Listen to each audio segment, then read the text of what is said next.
ప్రేమ అంటే ఏంటి? కేవలం ప్రవర్తనకు సంబంధించిన విషయమా? ఒక మనిషి నిన్ను ప్రేమిస్తున్నాడని నీకు ఎలా తెలుస్తుంది?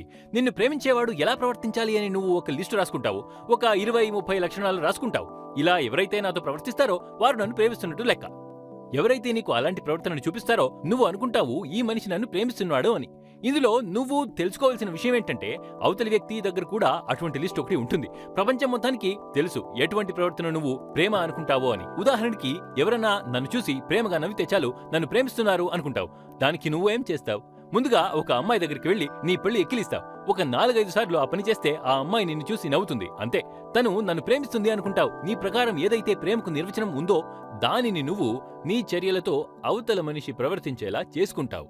దానివల్ల ఏమవుతుందంటే నీ మనసు లోపల నువ్వు నన్ను ప్రేమించేవారు ఒకరు దొరికారు అని టిక్ పెట్టుకుంటావు. అంతే జరిగేది జీవితంలో.